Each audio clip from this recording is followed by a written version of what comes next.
Go to All like right, Sharper guys. Image. All right. Hey, I'm Sam. Thanks for tuning in. I'm a local mortgage professional here in Sacramento County, serving all of California.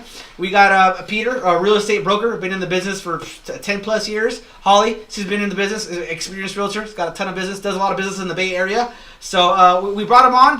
We're gonna pick their brains today. We're gonna be talking about Bitcoin. But go ahead, Pete. Give us your input on Bitcoin. As far as whatever I thought, I always thought it was kind of like, that's how I feel about it. So. Just to let you guys know, I'm a huge Facebook fanatic. I'm always on social media sites. A lot of my business over the years in real estate has been about Facebook and marketing online. And so things like cryptocurrencies have always fascinated me. One of these hot topics right now, I'm sure a lot of people out there have been wondering, what is Bitcoin? And Bitcoin is a cryptocurrency. It is literally a currency that was made electronically to sort of work with the normal markets, but based on real people demand. And so Bitcoin nowadays is being used for all sorts of things, from trading stock to buying cars and even buying houses. So I've heard about that in certain areas. That's sort of what Bitcoin is in general. Does that make sense? Yeah, I know a little bit about Bitcoin. That what I do know is it's blown up lately. It's all over the news. I knew 15 years ago when it came out, I was like, man, this stuff sounds like it's awesome. And it was so cheap back then. $100 would have bought you a good amount of Bitcoins, and I would probably be close to $1 million now. So that's what I do know. It's blown up as far as value. But then again, is that value ballooned up? Is it really? It's fake. It's real cash. It's fake money. I know Holly calls it monopoly money. It's monopoly money. It's monopoly money. It doesn't make any sense. Everything is fake money. The notes that we have, the dollar bills that we have our money based on, suppose we have gold in the Federal Reserve, is fake money. They are notes. There's legal tendered. So that's true. So when you ever look at a dollar bill, it says, hey, this is a non-negotiable note. It's because it is a note. But I feel like this was like a poor person's scam to get rich. Like, I don't have any real money, but I'm going to make up this fake money, and I'm going to convince you that it's tangible. Let me correct you. A highly educated poor scam. Well, this is the thing. Highly educated. I'm not saying that he wasn't smart. There's truth to what Holly's saying, because for the longest, Bitcoin was like the underground currency. That was the way they did. You could have gotten there. That one website that got closed down, it was like the dark web or something like that, where they were like, you could buy. Yep. I remember the FBI was all over the news. The FBI shut them down. You can buy anything and everything that was illegal. You can buy a dead freaking rhino or something. Well, yeah, you could buy a kidney. You could buy anything you wanted to buy, and there was a lot of skepticism around it because there still is. Well, okay, but the federal government had an issue with it was because it was used for illegal activity, simply because it's not trackable by their standards. What I mean is, there's the demand is created by only the people's demand. And there's no gold backing, there's no tangible asset backing this coin except for the demand of it. Mm-hmm. Now, supposedly, Bitcoin is based on what's called the blockchain theory, which is an algorithm that was written by somebody Yamamoto, I think, Satoshi Yamamoto. Okay, he was supposedly the inventor of this Bitcoin, and he created this algorithm that allows a certain amount to be released into the market, and nobody's supposed to be able to hack into it. It's kind of like the Federal Reserve vault holding the demand for Bitcoin. Right. So essentially, that's what created the initial demand, was that it was used, for whatever and anything on the dark web. But it got to some people who said, you know what, we could use this to buy other things. We could use this to buy legitimate things like cars and houses. Well, I know at some point it was really close to getting close, and even now as we speak, it's getting close to a legitimate currency in some ways, And obviously, some ways it's got some obstacles with the government that's never going to ever happen. I don't think in our lifetime. But it's wow, it's pretty eye opening. You see people like I almost feel like I'm not left out in the dust if I don't get involved. Oh yeah. Me being in mortgages, I can tell you at a bank we do not recognize Bitcoin as currency yet or an asset. But hey. How about the stock of it though? How about if you have stock value in Bitcoin? Well, no, yeah. See, we could not recognize it. Absolutely not. But maybe so I would have to tell a person that you'd probably want to put that out now. Take that out now and put that into Well, hold on. Let me back up. So if I came to you and said, Sam, I have a Bitcoin that's in a stock market account, like with Charles Schwab.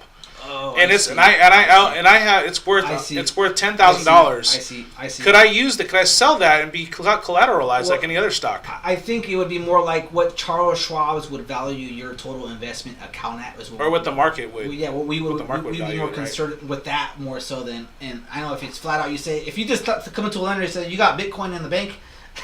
We're gonna say, yeah, that's great, buddy. I got monopoly money at home. That's also. what I'm saying. But Actually, I have a trader friend of mine on Facebook who is offering to sell one of his rental properties for Bitcoin.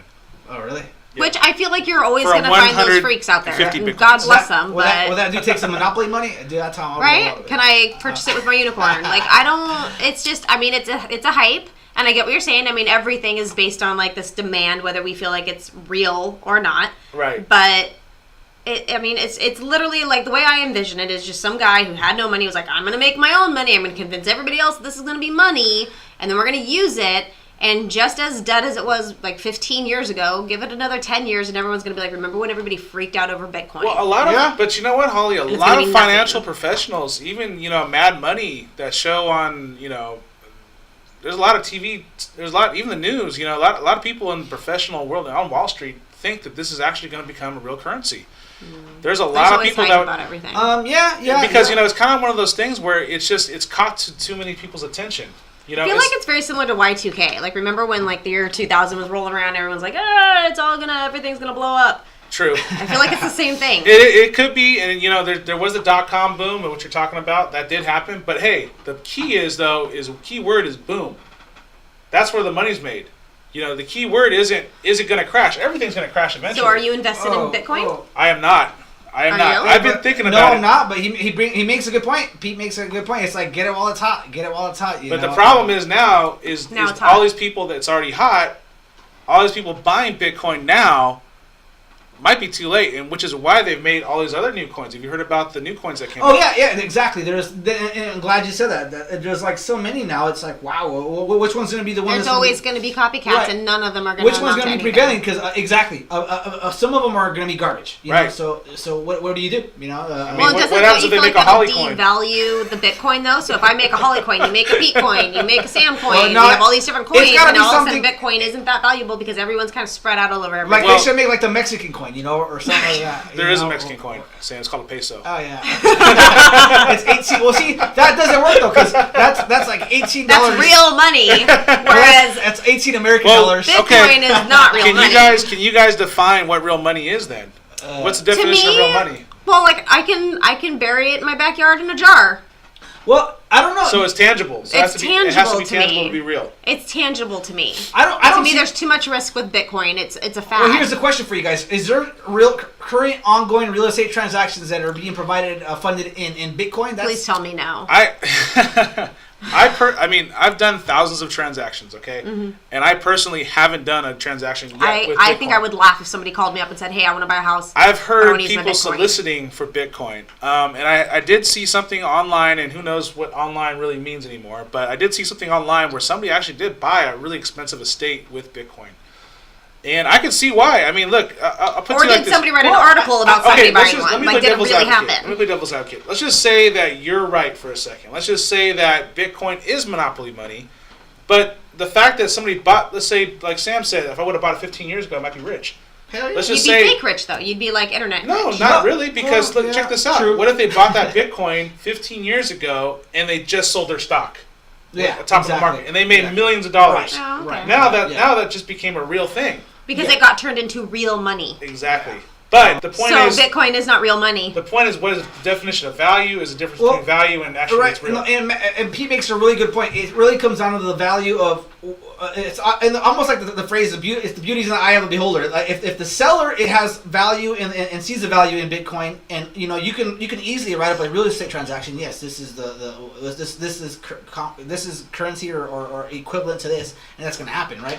I know in the mortgage world it's not there yet, and far from that, because a bank is going to say they're not going to recognize it because it's not real money, right? But it's still though, and outside of that though, people who are doing the real estate transactions, it could happen. In that sense of the word, in that sense, you're correct. It's not real, because the thing is that you have to be able to translate it into something that's tangible. At some point, it has to become tangible.